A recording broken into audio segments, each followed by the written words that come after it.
नमस्कार मित्रों, मैं विशाल सिंह वीकामी लर्निंग में आपका स्वागत करते हैं। आज हम आपको मोस्ट इंपॉर्टेंट बैंकिंग चैप्टर के अंतर्गत एनपीए नॉन परफॉर्मिंग असेट्स के विषय में बताएंगे।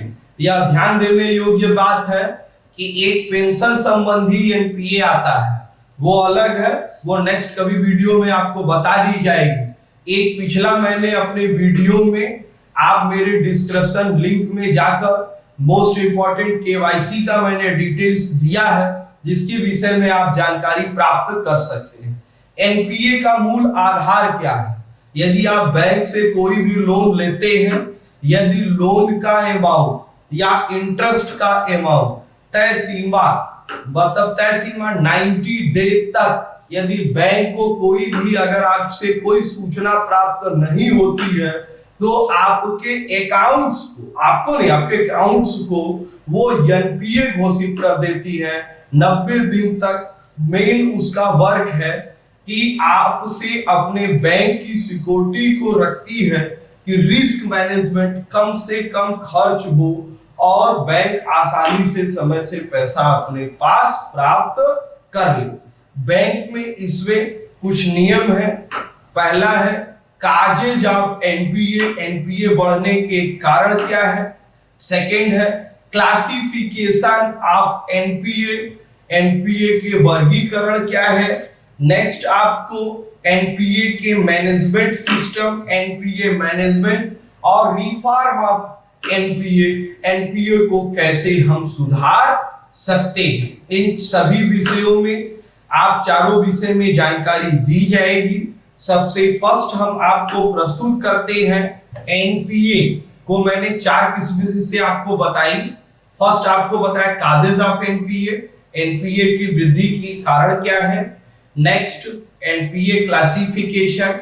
थर्ड आपको है एनपीए मैनेजमेंट। फोर्थ है reform of the management, reform of the NPA, NPA में क्या सुधार किए गए। प्रथम हम आपको बताएंगे causes of the NPA, NPA क्यों बढ़ती। भाई हम आप ये जानते हैं कि एनपीए क्यों बढ़ गया। इसके कुछ मार्केट के भी सिस्टम है, जिससे सब दोष अकाउंट्स होल्डर का भी नहीं है, कुछ दोष परिस्थितियों का भी होती है कि आज जैसे भी कोविड-19 का महाप्रकोप आपके यहाँ चल रही है, अब इसमें एनपीए बढ़ना वाजिब है। क्यों वाजिब है?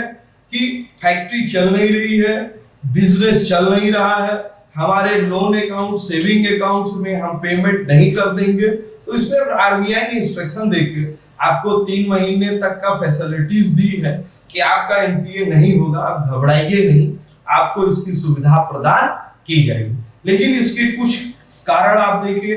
इंडस्ट्री फर्स्ट है इंडस्ट्रियल क्राइसिस।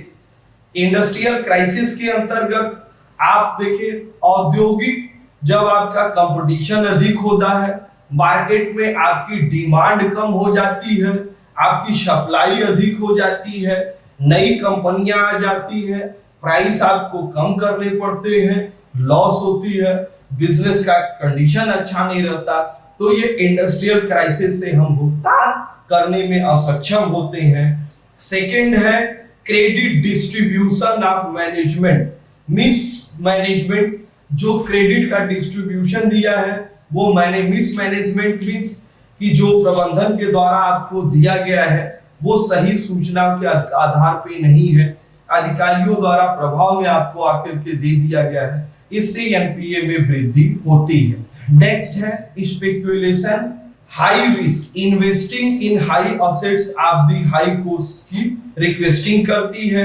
लेंडिंग नॉर्म, जो भी आपको नॉर्म रूल्स है, उस रूल से हट करके आपको यदि लोन प्रदान किया गया है तो उसके अनुसार आपकी इंटरेस्ट अमाउंट अधिक होती है और जो भुगतान करने में आप असक्षम होते हैं, इसलिए आपको एनपीए कर दिया जाता है।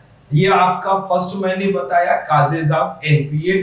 सेकंड है types of the NPA, NPA कितने प्रकार की होती है, कितने प्रकार की एनपीए हम रखे जाते हैं। सबसे पहले एनपीए के अंतर्गत परफॉर्मिंग असेट्स, एनपीए जो भी हम आपको लोन देते हैं उसमें यह देखा जाता है कि असेट्स जो भी मॉर्गेज रखी गई है वो कंटिन्यूअस असेट्स हो और रीपेमेंट कम से कम जोखिम हो और उस पर हमेशा उस संस्था को इनकम प्राप्त होती रहे। सब स्टैंडर्ड असेट्स, इसके अंतर्गत यदि 90 दिनों के अंतर्गत यदि बैंक भुगतान नहीं करता है, वह 12 महीने की अवधि तक रहता है, तो उसे हम सब स्टैंडर्ड असेट्स कहते हैं। 90 डे क्रॉस करने के बाद और 12 मंथ विदाउट इन अंडर, मतलब 90 दिन बाद, 3 महीने बाद और 12 महीने के अंदर, उसके लिए हम कहते हैं सब स्टैंडर्ड असेट्स। यह विशेष मुख्य खाता है, इसमें आपको लोन अमाउंट देने पड़ेंगे जो सिक्योर्ड लोन का बकाया का 15% और अनसिक्योर्ड का 25% आपको देना पड़ेगा। नेक्स्ट है डाउटफुल असेट्स, जो आपको संपत्ति रखी संदिग्ध 12 महीने से अधिक समय तक यदि आपके समय पर भुगतान नहीं करते हैं तो डाउटफुल असेट्स में एनपीए मानी जाएगी। इसका मतलब ये हुआ कि सिक्योर्ड लोन के अंतर्गत यदि आपका इंटरेस्ट 25% और अनसिक्योर्ड लोन के अंतर्गत यह 100% माना जाएगा। यदि यह 12 वर्ष से अधिक और 3 वर्षों से कम, डाउटफुल का सेकंड कंडीशन जानिएगा। फर्स्ट कंडीशन मैंने अभी आपको बताया, second condition first year above below in the 3 year अगर रहता है तो 40% जो सिक्योर्ड लोन है बकाया राशि का 40% विद इंटरेस्ट देना पड़ेगा। अनसिक्योर्ड में 100% आपको अमाउंट जमा करने पड़ सकते। थर्ड कंडीशन है 3 ईयर आफ्टर, 3 वर्ष बाद भी आप अगर डाउटफुल असेट्स के अंतर्गत है ये थर्ड, कि यदि आप भुगतान नहीं करते हैं तो सिक्योर्ड लोन का भी 100% हमको चाहिए और अनसिक्योर्ड लोन का भी 100% अमाउंट बैंक को चाहिए। ये आपका रहा classification of the NPA assets के अंतर्गत। उसकी एनपीए नॉन परफॉर्मिंग असेट्स संपत्तियां कितने भागों में विभाजित की गई है, जो आपको हमने परफॉर्मिंग असेट्स, सब स्टैंडर्ड और डाउटफुल असेट्स के विषय में बताई।